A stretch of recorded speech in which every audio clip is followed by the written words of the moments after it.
Star Wars Jedi Survivor is arriving at a time when there's too much Star Wars, and most of it's not good. The Mandalorian has gotten too cheesy for its own good, the Boba Fett and Obi-Wan shows were toothless side stories, and enthusiasm around the next wave of movies feels, at best, muted. Jedi Survivor puts on a brave face during the darkest chapter of Star Wars history, finds humor in an unfair world, and sometimes succumbs to helplessness. It's not a story about fighting the Empire as much as coping with its dominance, grappling with the futility of rebellion, and questioning what's left to fight for.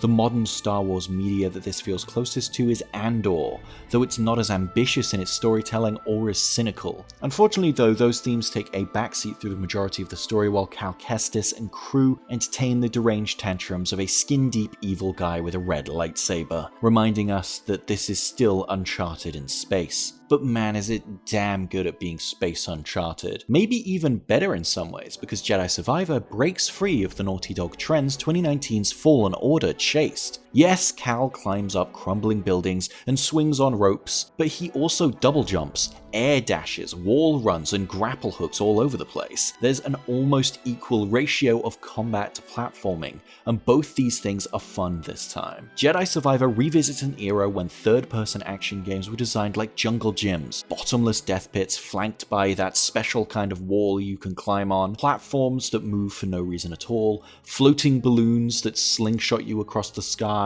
Respawn has resurrected the big-budget 3D platformer, and it is wonderful. A huge portion of the game takes place in the hub world of Koboh, and that's where a lot of the platforming is. It's deep, wide, and technically an open world, but not a boundless sandbox. It's more a collection of linear levels spoked off from a common center, a PS1 or PS2 style platformer without the loading screens basically. The only thing Jedi Survivor is missing are trails of floating gems or coins to draw my eye to optional areas. Rewards are usually underwhelming perks, a new pair of trousers, a tiny health bar upgrade, but Koboh's mini dungeons and environmental puzzles are fun enough that I sort them out constantly. Respawn has come a long way from Fallen Order's lethargic moveset. The one aspect of Jedi Survivor that hasn't been reimagined, but I don't really think needs to be, is combat.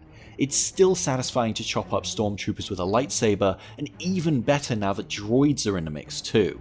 Cal has gotten a lot more lethal with a saber in the last 5 years that we've time skipped through. Limbs are chopped off from heavy attacks, and sometimes Cal will unholster a blaster for a finishing execution that I assume he learned watching John Wick. Oh yeah, by the way, Cal has a blaster now? It's one of the 2 new saber stances new to Jedi Survivor for a total of 5. I'm impressed at how Respawn has managed to make what is essentially the same saber feel like 5 distinct weapons. Each stance has a unique moveset and its own upgrade tree with inherent trade-offs. The blaster has a nice give and take that's consistent with every stance, though most weaknesses can be smoothed out with upgrade points. After maxing out the blaster tree and equipping a few complementary perks, I managed to clear entire rooms without swinging a saber. Definitely the Jedi equivalent of a cheesy magic build in Elden Ring, but I feel no shame. The only thing that threatened to ruin my good time was the constant performance issues with the PC version.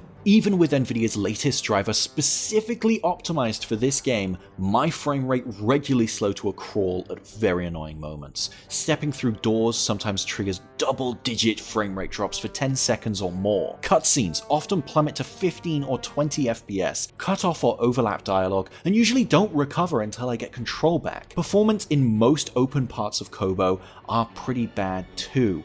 On an RTX 2080 Super, I was lucky to squeeze a 35 FPS average.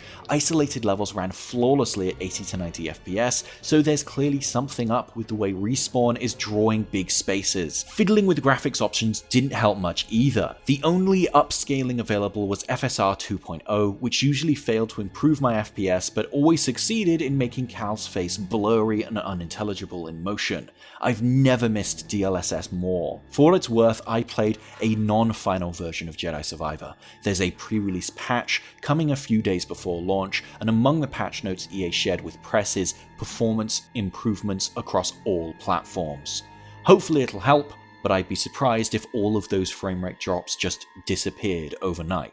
We appear to be living in a brown age of bad PC ports. But unacceptable performance aside, the good news is I still had a great time. Jedi Survivor is a bigger, bolder game than its predecessor that prioritizes tight level design over map scale, a rarity in an age of sprawling sandboxes. This is Respawn firing on all cylinders, having finally figured out what works in its weird Souls-like adventure format.